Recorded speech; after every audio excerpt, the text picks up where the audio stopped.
sermon. The title, which I only realized as I drove over here, is going to be a disappearing title, so keep that in mind. The title is, Did Jesus Really Walk on Water? And here's what I have to say about that. Our gospel passage tells a story of a kind that's a little hard for some people to believe completely. Did Jesus really walk on water? Has any person ever walked on water? In our culture, this is a stereotype of what people can't do, like flying. What do you think? Is the Bible telling us the truth? How possibly? Our answer to this question will affect our reading of the whole Bible, where there are many stories that might be said to test our credulity. I think most people in the church, and that would mean most of you, I'm sure, do not let this question bother them. And as you will see, I think that can well be the path of wisdom. But today at least, I'm troubled by it. And it's that trouble I want to share. There are two common and contradictory ways of addressing the problem of hard to believe biblical stories. The first is to say, everything in the Bible is literally and absolutely true. It all happened exactly as it is said there. This position obviously presents serious difficulties. Certainly, if you think of the Old Testament, there are all kinds of things that seem very unlikely indeed to have actually happened. Think of the people who lived for hundreds and hundreds of years, or the whole story of Noah and the flood, or even the creation story, or Moses' direct conversations with God on Sinai coming down to the glowing face. And the New Testament itself actually presents some difficulties of belief. For example, in the temptation of Jesus by the devil, which I think reads a little bit like a movie that was externalizing what was, in essence, an internal drama within Jesus. Or think of Jesus' transfiguration, which we read last week or the week before, where Moses and Elijah suddenly show up with Jesus on the mountain. Or today's story about walking on the water. How can that be true? Did these things really happen? As I say, there are people in whole denominations who believe that every word in the Bible is true, no matter how unrealistic or improbable. This is a primary commitment of their lives.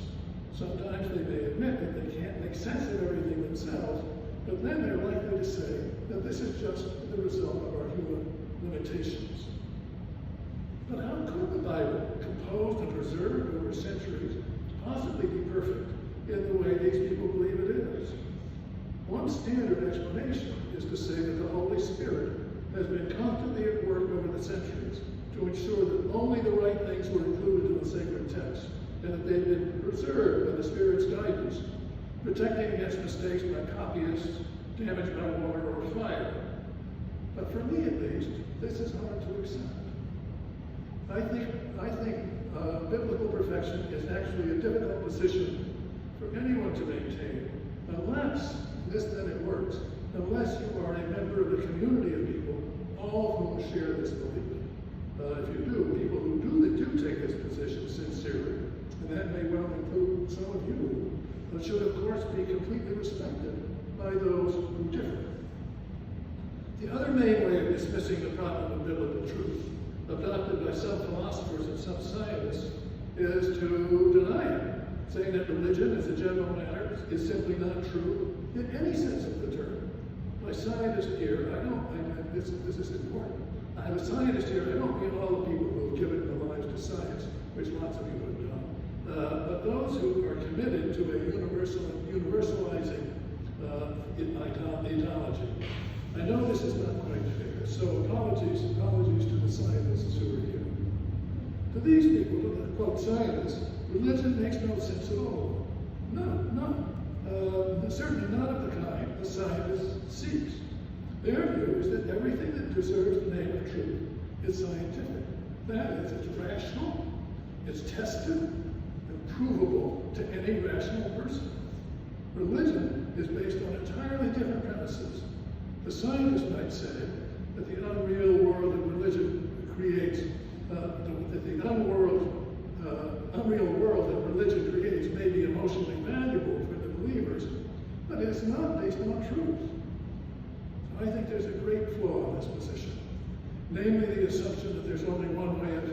valid way of thinking and imagining. Science is a culture with its own ideas and practitioners. Religion is another, quite unknown to science, but in its own terms, perfectly valid. You can't do science in the language of religion. You can't do religion in the language of science. Or to put it a little bit more strongly, religion would make a terrible science, and science would make a terrible religion. So these are two arguments about whether it's true that Jesus walked on water. One says yes, because all the Bible's literally true, and the other says no, because it doesn't reflect scientific thinking. I think there has to be a better way. Can we find it? Will it be respectable? So let's start by looking at the passage in question, the one we've read. I'll begin a little bit earlier with Jesus at the very early stages of his ministry, which is really part of the story, in his home country, where the locals treated, you'll remember this, with hostility and disdain. Rejected by them, he leaves his own country. But at the same time, he learns that his cousin John the Baptist has been killed. This must be a terrible blow to Jesus. John's the only other actor in the movement that they have been creating. Jesus is now on his own. In response to this news, Jesus leaves by boat for a desert area where it seems he wants to be alone with God. He's followed, apparently against his wishes, by a huge crowd, but he's moved by compassion and heals those who are sick. In the evening, he feeds 5,000 people out of the 5 loaves of bread and 2 fishes. That's another miracle. I think Jesus still, rather desperately, wants his time alone with God, for he immediately makes his disciples get into a boat and head for the other side of the lake, while he dismisses the crowds. Then at last, he gets to go up a mountain alone to pray. We don't know what that prayer consisted of. Was it in words, or was it just in being present to God and God present to him? In any case, Jesus must have been exhausted and anxious. By now, the boat, battered by waves, is far from land. Jesus sets out to rescue them, walking on the water towards them. When the disciples see him, they cry out in fear, thinking he is a ghost or spirit. Jesus immediately speaks to them. Take heart, it is I. Be not afraid. The rest of the gospel passage is really about Peter, who says, Lord, if it is you, command me to come to you on the water. Jesus says, come. And Peter does come on the water, but when he actually experiences the waves, he becomes frightened and cries out for Jesus' help, as any of us might do. Jesus stretches out his hands to save him and says, oh, you of little faith, you Peter of little faith, why did you doubt? When they get to the boat, the wind ceases and the disciples worship him and say, truly, you are the Son of God. This is a terrific story. Terrific story. Full of all kinds of things to think about. From feeding the 5,000 to saving Peter, to Peter's nature. But let us focus for a moment on the question. Did Jesus really walk on the water or not? The scientists would say this is so improbable that unless there's strong evidence of its truth, it must be disbelieved. The liberalists would say it's all true because it's in the Bible. What do we say? I think we should not think about that question abstractly or theoretically, as both of the others do, but in the light of our experience of reading the gospel passage, whether we read it at home or whether we listen to it, as we've done twice today, and that was my point really in summing it up, was to give us all a sense of what that story is. Now, who among us would make their main, if you hear this story from the beginning to end, how many of us, don't raise your hands, how many of us would make their main response to this question, did Jesus walk on water? Nobody. It would sound extremely strange, even bizarre. It's almost a crazy question, erasing all the richness of the story we actually heard. The question is, if Jesus heard us ask it, I think he would be full of sorrow.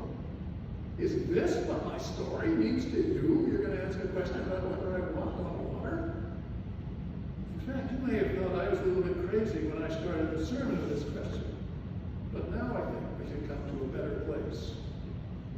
The scientist and this literalist do ask the question, but you and I are no longer in the world dominated by that question or that kind of debate, but in the world of the gospel story to which we've been listening with our hearts and minds.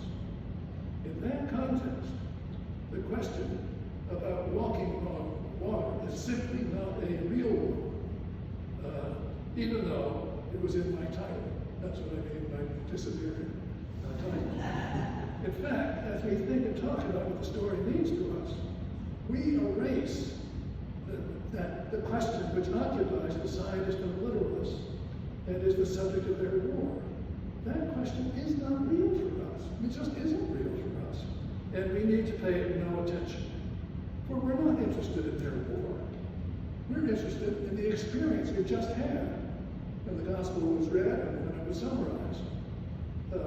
We were interested in the experience we just had as we heard this story and what it means.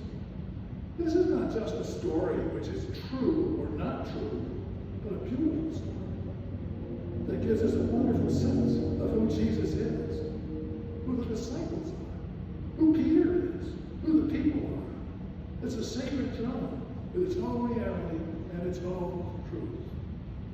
The life of the gospel is in our reading of it or hearing it. It's not in the way each of us responds to it.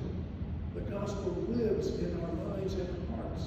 It is present in us, and we are present in its life. God is present in its telling and in its hearing. We need this story in our lives. We need it, that is, not in our calculating brains, like the two theoreticians I've been talking about, but in our hearts and souls. It's alive for us, a source of life, while the scientist's question is a source of death. What is the center of this story? It is not evidence, it is not theory, it's not abstract arguments like those of the scientist and the literalist, but experience. Our experience of and engagement with the story and its actors, as we listen or as we read. God is in the story, as it's told, and He is in us, especially in our love for each other. We experience His presence in both places. That's the life and meaning of the gospel. So the question for us is not whether Jesus walked on the water and fed 5,000 people, but whether we are open and responsive to the loving presence of God in the story we hear. God in ourselves, God in our church, God in the world. No wonder we find ourselves eager to say, with the disciples and with confidence, surely this is the Son of God. Now, I'm going to shift gears here because there's something else I'm supposed to do. I'm supposed to talk about stewardship. And I haven't really prepared a great deal, but I do a couple of things. If you ask me, I don't suggest you do this, but if you ask me, Jim, how should we approach this question? I think I would say, I would urge all of us to be true to our experience of God in others and in ourselves. I don't know if I have much to add to that, but I could say something about myself, which is I love this church, and have for a long time before it had this building. And what I love about it is the way people in it love each other. You can see this in the morning, Sunday morning. People come and they see each other and their faces light up. People cooperate with each other. People care about each other. This is placed in common work. This is a really, really wonderful place. And not every church, not every Episcopal church, you can be sure of that, is like this. This is a very special place.